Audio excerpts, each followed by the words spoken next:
Okay, welcome everyone. So this is our seasonal one dish dinners. And for those of you who are joining us for the first time, my name is Emily. I'm chef and coordinator here at NewYork-Presbyterian Hudson Valley Hospital's Teaching Kitchen. Delighted that you are all joining me, many of you again and again.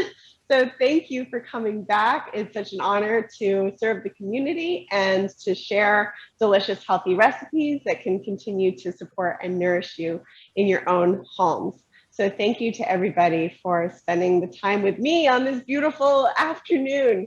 I know it's certainly a gorgeous day, so I hope that some of you had a chance to get outside and enjoy the sunshine, maybe get some walking in. So spring is here. It really feels quite official today. So just a few Zoom ground rules. Many of you may already know these, but just as a reminder to keep yourself muted throughout our presentation. And our wonderful volunteer, Alita, is going to be moderating our program today. So thank you so much, Alita. If you have questions, feel free to put them into the chat box. Alita will read them to me, and I can hopefully get to all of your questions today. So our program today is seasonal one dish dinners, and many of you may have received a little packet PDF in your inbox. If you didn't, do not worry. I will send the recipes as well as the recording of the class to you after our program today. So I want to make sure you have all the tools and everything that you need to make these recipes because they're really good.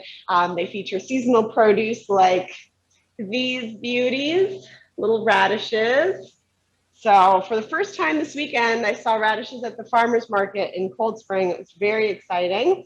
And then this is another seasonal spring produce we are featuring today, asparagus. And I often get questions about how to store asparagus. So when I come home, I look at the farmer's market or grocery store, wherever you're getting them, I like to trim the bottoms and stick them in water upright in the refrigerator. So you don't want the water to come up too high. Just make sure that they have enough water so that they can keep drinking. Often the asparagus will be, you do want to just trim the bottoms before you put them in the water, just because otherwise sometimes they're a little dried out and it can be hard for them to get through that dried out portion to soak up the water. I've had enough. I'm just noticing someone may be accidentally unmuted. This happens a lot, not to worry. Hi, Pam. Hi, Terry. Just going to mute you both. Hello. All right, there we go. So just check your microphones, make sure you're muted, and let's get started. So we're going to be making 3 recipes. First is an asparagus recipe with very simple. This is sort of like when you get home after a long day of whatever you've been doing and you don't really feel like cooking, but you want to eat healthy. And maybe, you know, it's a spring evening, so you want to enjoy something that's seasonal. So this is sort of where this was born from. These are really the recipes that I like to make at home. And after I've had a long day and I may not feel like cooking. So these are my own, you know, one dish, easy home recipes. So I hope you like them. I hope they're inspiring to you. The first is our asparagus and poached eggs recipe. We're going to serve that with some toasted garlicky breadcrumbs on top and some sliced radishes. Very simple, very delicious, very low carb as well, if that's something you're following. The second we're going to be making is our white bean and sausage and greens. So we're going to be using kale today, which you can definitely find this time of year. It's typically considered more of like a fall and winter green, but you do have fresh kale coming up this time of year as well. You can also use arugula or any kind of, you know, whatever spring greens you can find, spinach, arugula, any of that is going to work really well in this dish. So this is for like, the second dish is more if you want something that's a little bit heartier, a little bit more filling, and maybe it's like one of those spring days where it gets chilly in the evening, so you want something that's a little bit warm. So that's going to be our sausage, beans, and greens. And then our third recipe is going to be the no muss, no fuss salad, arugula salad with smoked trout on top. So if you've never had smoked trout before, it's really good. It's a quick and easy source of protein that keeps for a long time in your refrigerator because it's smoked, and it's really tasty. So those are going to be our 3 recipes for today. Any questions before we begin? Not at this point, Chef Emily. Okay, fantastic. So we're going to start with the asparagus, and I'm just going to start by throwing them in some hot water. So in this pot over here, I have some water that's pretty much at a boil. And usually with asparagus, there's a few things you can do. One is if you wanted to be fancy, you could get your vegetable peeler, which I forgot mine over here. You get your vegetable peeler and peel the bottoms, like the bottom third of these, if you wanted to be fancy. So that's for our fancy, have a little bit of time on my hands, maybe guests are coming, vaccinated guests are coming over, and that's number one. Number two is some people will, some chefs will just split. So bend, and wherever it splits is the part that's too fibrous. So you could do it that way. So these are the tender parts. You can eat the entire spear, and then the bottoms are a little bit tougher. Or if you're like me, you're tired, maybe you just got home from a long day, I just chop off about an inch or two at the bottom. So these can go into your compost, right? So we'll get rid of those because they're really tough and fibrous. And then the rest of these will go into the pot of water. So you don't want to go too long on those. You can add some salt if you'd like to season them a little bit from within. And that way they'll stay nice and bright green. So you don't want to go too long on these. So let's start a timer, because I usually just put them in for, a minute or two. And it goes pretty quickly. You don't want to overdo your asparagus. Similarly to green beans, they get a little gray and, not so, they don't have that bright spring flavor. So you really want to just go for a couple of minutes on the asparagus. I'll show you what they look like when they come out. If you wanted to, you could have a bowl of water with some ice in it to kind of blanch them, to cool them down, and to stop the cooking. So that's an option as well. If not, you just toss them on your plate and you can enjoy them warm. So it's really flexible, up to you. The blanching is nice because it keeps them a little crisp. So I like them for that reason. So as those are going, we're going to slice up our radishes. So I'm just going to take off the little tail at the bottom and the leaves at the top. Okay.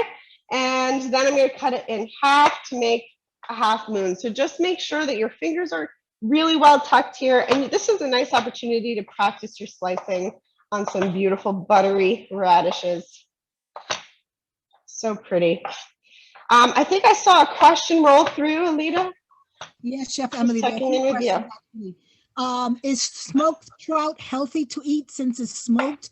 And the question about it having nitrates? Yeah, so that's a really great question. So smoked trout on occasion, just like, smoked salmon or anything like that. First of all, a lot of meat and fish have nitrates. So unfortunately, it's just sort of a part of our food system at this point.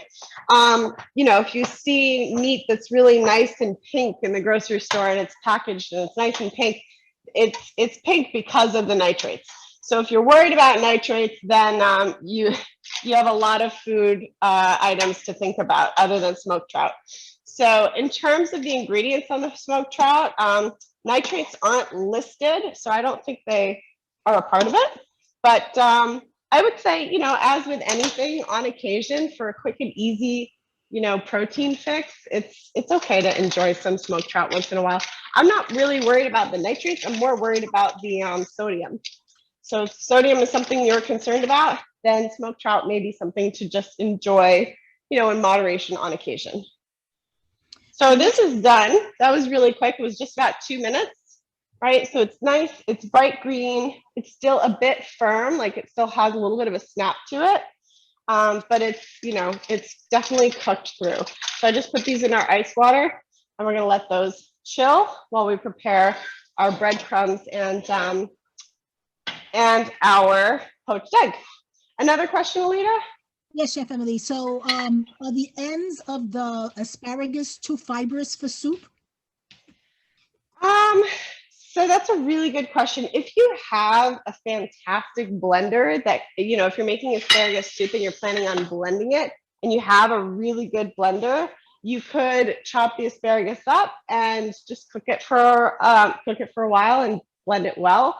I've done that and it's not too stringy, but if you don't have a good blender, it doesn't seem to work so well. And Chef Emily, the last question here is, how do you choose asparagus when you're shopping? Ah, great question. Okay, so you want to look for, there's definitely different varieties of asparagus. There's some that are longer and thinner. You just want to look for something that's not dried out. So it should be plump. It shouldn't be, you know, often if you look around where the rubber band is, if the asparagus is kind of like wilted and shriveled around the rubber band spots, then it might be a little bit too dried out. So you want to look for asparagus that's nice and plump and fresh. Great questions, everybody. Oh my goodness, thank you.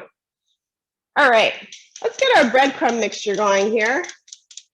So this is quick and easy. You just want to heat your pan up.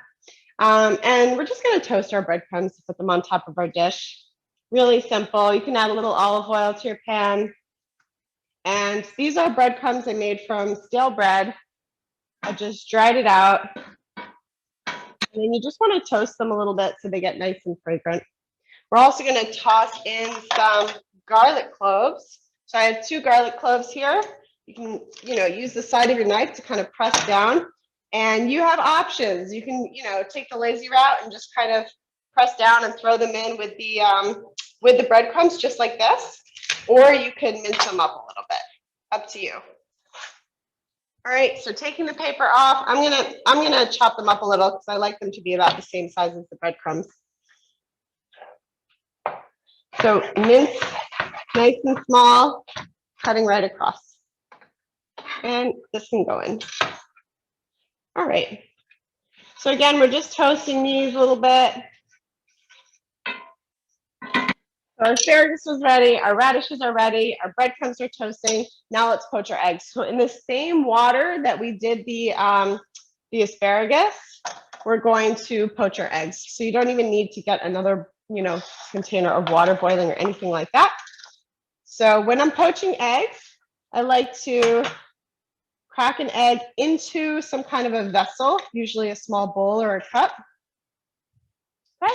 And you don't want your liquid to be at a rolling boil when you're poaching eggs. That's really important because it'll actually break up the egg whites and make it harder for the egg to kind of come together. So you want it at like a nice simmer.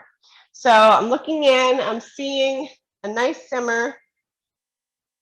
And I'm going to add a little bit of white vinegar. That helps the whites to congeal. So about a teaspoon or 2. It's not really going to affect the flavor too much of your egg unless you really don't like vinegar, and then you might want to avoid that. So I'm gently bringing this down to the level of the water, and I'm carefully pouring it in.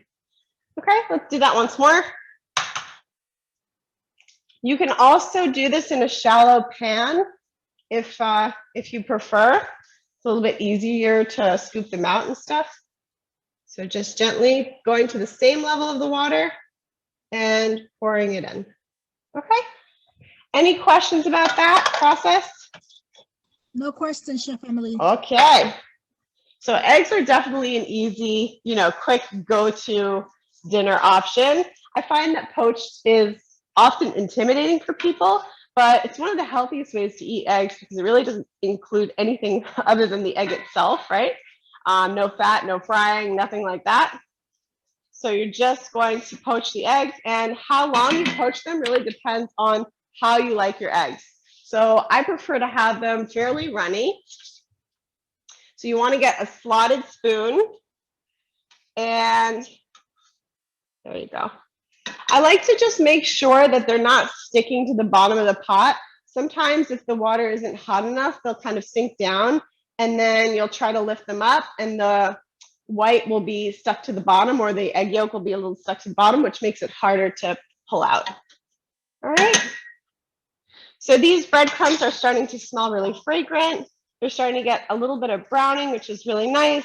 The garlic adds more flavor. I didn't add any salt to these breadcrumbs. You can if you want to. I'll leave that up to you.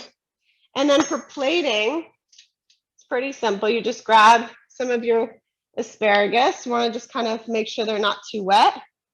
Pat them dry. I'm going to make a little mini one here, little baby portion. All right. These are really good, just chopped up and thrown in a salad. And asparagus is a wonderful source of folate. Really, really great. All right, our breadcrumbs are done. Our asparagus is down. Our eggs are pretty close. A little longer. So I just pulled them out. And how do I know it's a little longer? Because the egg white was just a little wobbly still. And I like the egg white to be completely firm, but the egg yolk to be nice and runny because it creates a good sauce. Just gonna pull these breadcrumbs out because this pan's getting hot and I don't want the breadcrumbs to burn. They should provide a nice crunch and good flavor, you know, without being burned, ideally. All right, so, okay, this looks better now.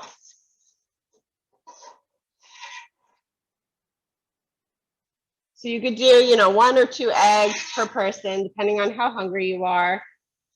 And again, you could use like a little paper towel to dry off any moisture. So you can see those eggs are perfect, right? So they're still soft in the middle, but the egg whites are completely cooked. I'm gonna get a paper towel just to show you what I'm talking about here. You wanna just take up any excess liquid, because that's not gonna add flavor. That's not gonna add anything to your dish. All right, so just scoop that up. All right, so you got your poached eggs, you got your asparagus, and the asparagus you can make ahead of time. You can serve this with a few fresh radishes for some crunch, maybe a little fresh pepper and salt, right? So this is definitely like a quick and easy. This would be a really nice brunch dish too, right? Throw your breadcrumbs on there. And there you go. It's very, very simple, beautiful, and healthy dinner option, right? So you've got your greens, you've got your protein, got a little bit of carbohydrate in there, right? So this would make a really good brunch dish. I like that. Any questions before we move on to the next recipe? No questions right now, Chef Emily. Okay, fantastic. All right, I'm just gonna scoot these things to the back and we're gonna jump to our next recipe. Those asparagus, by the way, they were in there for about 2 minutes and 30 seconds. So it's very quick. All right. So we're done with our water. We're gonna use our cast iron again and get started with our sausage dish. So you can use, you know, whatever kind of sausage you like for this. If you are going plant-based and you want to try a plant-based sausage, you could definitely do that. These ones are called boudin blanc. It's actually a white sausage, and it's just what I had in my freezer. So this is what we're using today. So boudin blanc is a chicken and pork mix. It's a nice flavor because it's got, you know, it's got both the chicken and the pork in there. But if you wanted to just use a chicken sausage, turkey sausage, Beyond Meat sausage, whatever, you know, some kind of protein, that would work fine. I've also made this dish without any sausage and served it with an egg on top. So that's another option as well. The key ingredient is really the beans and greens. That's what we're going for. Make sure there's lots of beans and greens in there. So questions, I think I see a couple of chats coming up there. A couple of questions now. So how many calories would that dish have, Emily, Chef Emily? Which one? I guess the one that you just made. Oh, that's a really good question. I mean, if you're eating 2 eggs, those are probably about 70 calories each. The breadcrumbs didn't add too many calories because we didn't use a lot. So I would say another like 30 or 40 there. And then asparagus is very low calorie. So this entire dinner, I would say this is probably anywhere between like 200 to 400 calories, depending on how many breadcrumbs you use and how much asparagus and radishes you eat. Yeah. So good question. What are white asparagus?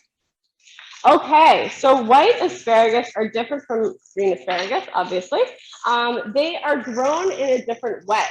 So it's actually kind of amazing. So the way that green asparagus grows is it comes out of the earth and the photosynthesis turns it green. White asparagus grows underground. So you've got your white asparagus comes up and you see in white asparagus fields these mounds of dirt that cover the asparagus. so they never turn green. They never photosynthesize and turn green. Kind of amazing. Any other questions? Yes, two additional questions. Are the thinner asparagus more tender than the thicker ones? No, I think the thicker ones are very tender. Yeah, I would say the thinner ones are perhaps more fibrous, if anything. Yeah. Okay. And what size eggs did you use? I use medium eggs, just like on the, I don't think they were very big, particularly. Yeah, like medium or large eggs, usually what I use. Okay, that's it for now, Chef Emily. All right, thank you, Alita. So I've got the sausage cooking. So this sausage is actually pre-cooked. So it's really easy because I'm just gonna brown it a little bit in the pan and that's it. And this gets a lot of garlic. So I hope you like garlic because this is definitely a garlicky greens dish. So I've just popped off the exterior papery part. We're gonna get rid of those. We're gonna trim the bottoms. And of course you can use, you know, your minced and chopped garlic from the grocery store if that's what you prefer. All right. I always prefer fresh. I think the flavor is better, but if it doesn't make any difference to you, and it's the difference between eating this fresh dinner and a drive-through, then definitely go with the minced garlic if it's going to make that difference for you. All right. So we'll pop the garlic in there next. We also have some red pepper flakes. Those are going to go in. And then the beans that we're using today are cannellini beans, right? So these are straight from the can, rinsed really well. And then I just put them in here for ease. We're going to use a couple of things to flavor this. We have some white wine here and some chicken broth. And then we're going to serve it with, well, we have obviously our bowl of greens, and we're going to serve it with a little lemon juice and some Parmesan on top. So I just want to kind of make sure that these are, you know, get a little brown flavor on them. And Alita, I saw another question. I just wanted to make sure I address it. Yes, it says here, what is pre-cooked sausage? Okay, so some sausages are raw, right? So you'll notice they're really, really soft and they haven't been cooked in any way. Often sausages that are pre-cooked have been boiled and then you just brown them in the pan. So they've already been cooked like 95% of the way, and then you just brown them in the pan for flavor at the end. They're already cooked, so technically you could eat them straight from the package. It will say on the package whether or not your sausage is cooked. If your sausage is not pre-cooked, you can still make this dish. You would just, you know, boil your sausage before browning it until it's firm. And then the next question here is, how much jarred minced garlic is equivalent to a fresh clove of garlic? That's a really good question. I think it really depends on the size of your garlic clove, right? If you have a giant clove of garlic, you can have like even a tablespoon. But on average, if this is a clove of garlic, I would say a teaspoon of minced garlic on average. Yeah. Anything else?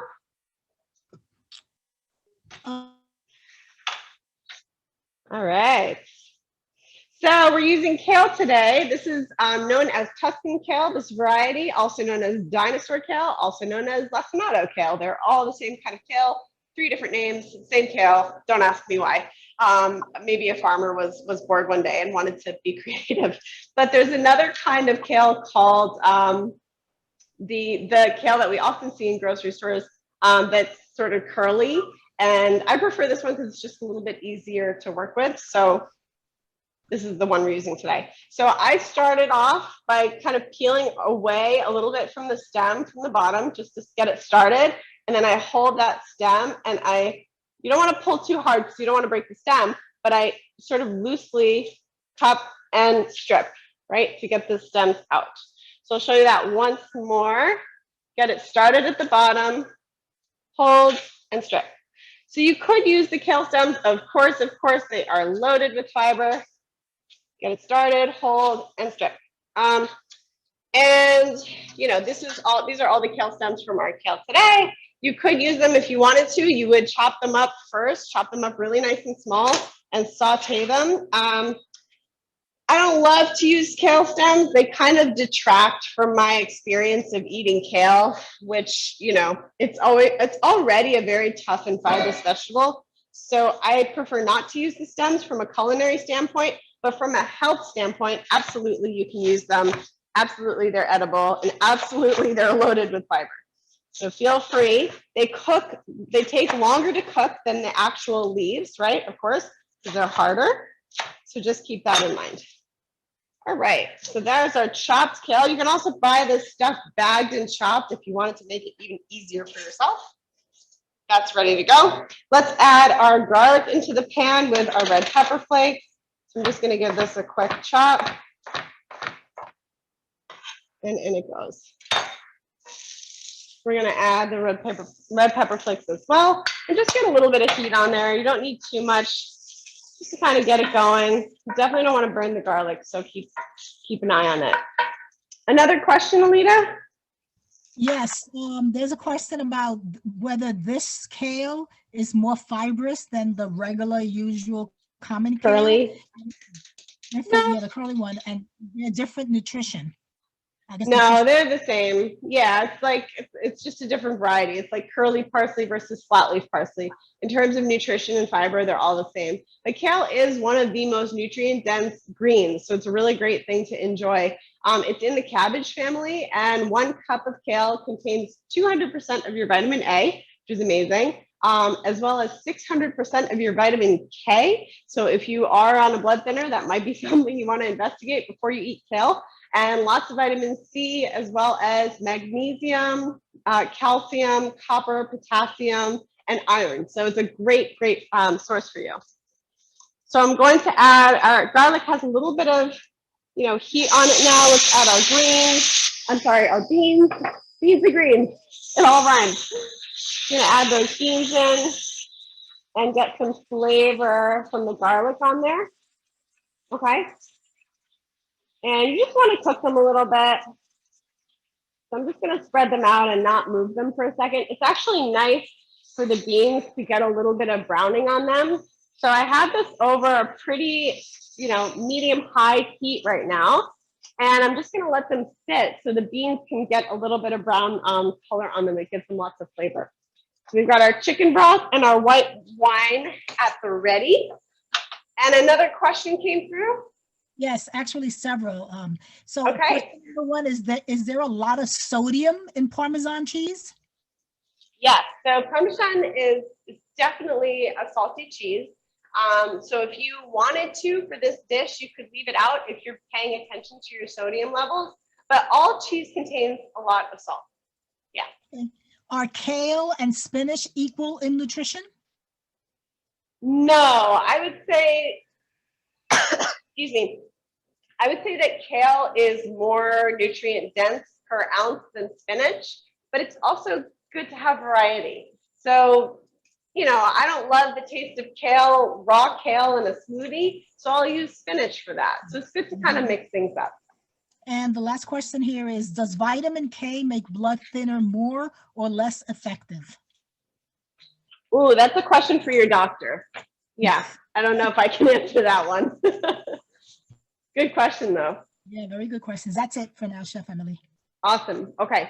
And then cannellini beans, also known as white kidney beans, right? There's 9 grams of protein in half a cup of white kidney beans. They're low calorie. They're also high in folate. So folate's a B vitamin, which is really great for helping us to manage our energy, our brain health as well. So Bs are really good for that. So lots of folate, iron, copper, and potassium. They're really high in fiber. You know this about beans, right? So 6.4 grams of fiber, and that, of course, fiber helps to improve our balance of blood sugar. So a great thing to enjoy. The fiber in beans specifically serve as prebiotic material for your gut health. So many of us know and learn about probiotics, which are all the happy bacteria in yogurts and vinegars and fermented foods. Prebiotics are what the probiotics eat.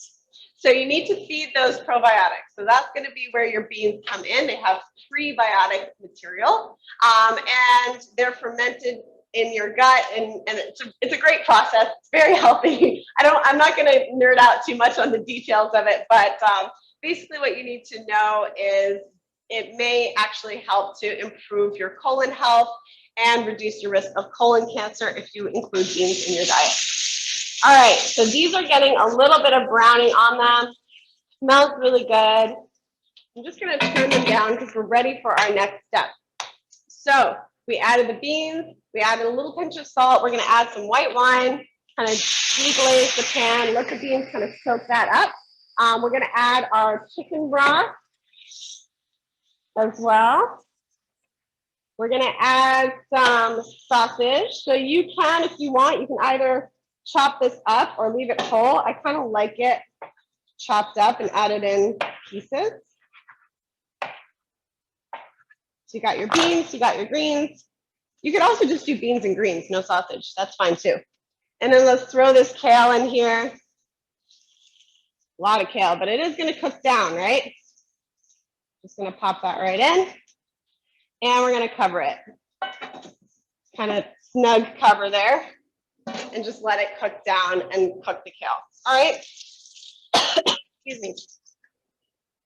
Okay. A little bit of spring allergies starting to, that's how you really know it's spring season.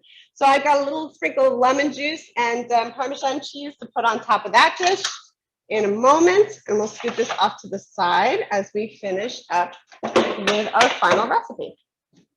Other questions? Okay. Sorry, so let me, you're good? So it says, thanks for distinguishing, it's not a, let me see, thanks for distinguishing between pre and probiotics. Do they work differently? Yes. Yes, they work differently. So you're welcome. And prebiotics definitely have some pollen there. Yep, it's happening. So prebiotics are, if you think about your gut and your digestive system as a garden, it's full of potential growing flowers. The probiotics are those growing flowers, and the prebiotics are the soil. So you need, prebiotic material is found in indigestible fibers. So soluble fiber, insoluble fiber, those are forms of prebiotics. So if you're eating lots of vegetables and lots of fruits and lots of beans and things that are high fiber, you're getting enough prebiotics. You don't have to go out and buy a prebiotic supplement or anything like that. So certainly that's where you're going to get your prebiotics. And then probiotics are going to come from your fermented foods, your yogurts, and things like that. Does that make sense? Okay. Yeah. An additional question is that they see you using only one knife. Could you speak a little bit about that? Yeah, I do use one knife for almost everything. So this is my chef's knife. It is, yeah, I've used it for many years, and I keep it sharp. That's the most important thing with knives. You want to make sure they stay sharp. So I often get asked, how often do you sharpen your knife? Well, I sharpen it depending on how much I use it. So if you have one knife that you use for everything and you're using it a lot, you're going to want to sharpen it pretty often. And so I probably sharpen this like every 3 weeks or so. Yeah, I like it. It's comfortable, and it has a good weight to it. It's not too heavy. So the most important thing when you're shopping for a chef's knife is you want it to be comfortable and you want it to, you know, be durable. So that's what I'm using today. That's it for now, Chef Emily. Okay, fantastic. All right, so our last recipe is very simple. This is like the, oh my gosh, I'm too tired. It's been a long day. I need to eat something fast. And for that, we have our smoked trout salad. So this is our arugula. And this is pretty simple. We're just going to toss it together with some chives. So these are chives from the garden. So the bottom has quite a bit of dirt on them. So I'm just going to compost that part. First garden produce, very exciting. And I'm just going to start by getting a nice slice on these chives. You know your knife is sharp if it just handles herbs really easily and it doesn't, you know, sometimes you work with herbs and they start to form a little puddle of parsley water or something like that. So that's when you know you need to sharpen your knife, because you're bruising your herbs, you're not slicing through them. So you really want to make sure your herbs are nice and dry and you slice through. So in go the chives. You could also use scallions. You know, some kind of onion is really nice in a salad, even if it's just in the dressing. And then this is our smoked trout. So I'm going to show you that in a second. We have a little bit of apple going into this. So slice your apple. Again, you can go for nice thin slices here, or you can grate your apple. It's kind of nice grated as well. Kind of breaks up the juices. Okay, so there's the apple, there are the chives. All right, and I'm gonna add some mustard seeds. These are yellow mustard seeds. So actually, you know what, let me backtrack for a second. So I often add mustard to my salad dressings, but there's a lot of salt in mustard. So I was thinking about, like, what could I do to get the effect that the mustard is giving me, but not all of the salt. So from that was born the soaked mustard seed. You do not have to do this step. If you want, you can just use a spoonful of whole grain mustard and pop it right in and toss it all together. So certainly you don't have to do this step, but I did want to provide it as an option for our low sodium friends out there. So these are yellow mustard seeds, right? So you get all the flavor from the mustard seeds. And I soaked them in some apple cider vinegar and some water for about 20 minutes, and they got nice and plump and juicy. So I think this is a really nice kind of compromise. So I'm just gonna grab a spoonful. They almost look like fish eggs. Spoonful of the mustard seeds. I kind of strain off the liquid, right? And those can go in. And then what else are we adding here? A little bit of olive oil. So you want a nice, nice olive oil for your dish, for your salads, something that's extra virgin, cold pressed, has a really nice flavor to it that you like. You know, some olive oils are very peppery, some are very grassy. So it depends on what you enjoy. Let's just check on our greens here. Oh, yes, they look good. Cooking down nicely. All right. And then this you just toss together. So we've got olive oil, we've got our mustard, we've got our chives, we've got our apple. All right. We're going to add a little lemon juice to this as well, fresh lemon juice. And I really like this salad because it's kind of like elegant without trying too hard, if that makes any sense. You know, you could serve this. I feel like we are all deserving of a little elegance in our lives when it comes to food. So the way you would plate this is you would take your Greek yogurt, and I know it sounds weird, but it's really, really good with salad. You would take a little bit. This is a non-fat Chobani Greek yogurt. I like to kind of stir it up just to make sure it's well incorporated. And you would plop some down on your plate, right? And then you could use the back of your spoon to sort of create a nice smear if you wanted to do that pretty chef thing, right? So there's your nice smear. And then you've got your arugula and apples. And whenever you're building a salad, especially for presentation, you want to go for height. So try not to, push it down or clump it down. And then we're going to add the smoked trout. So smoked trout comes like this, and it has skin on the back, right? So I peel the skin off. I'm sure you could eat the skin, but I don't really like it. So I leave that off. And then I kind of flake the trout.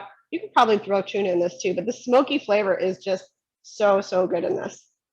Kind of flake the trout apart. You can add as much or as little as you want. And again, remembering that the smoked trout is going to be salty. So you just want to, keep that in mind as you're seasoning things. You can add a little squeeze of lemon on top of the whole dish. Catch those seeds as they fall. And you're done. I love smoked trout so much that I included it twice in this week's menu. I never used smoked trout before, and then because I'd kind of forgotten about it. And then and then this week, I don't know how it happened, but I planned a menu with smoked trout on it twice. So here's your salad. Oops.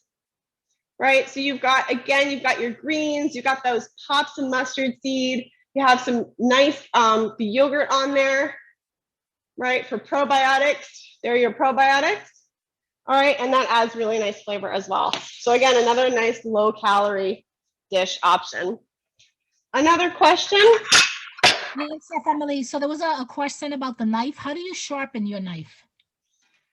So I have, it's like a kitchen tool. It's a knife sharpener that's really easy to use. It's electric. It's pretty expensive. I think it's like $300 or so, but you can take your knife to a place that does knife sharpening if you're afraid of sharpening it yourself. There's definitely an art to knife sharpening if you wanted to learn it.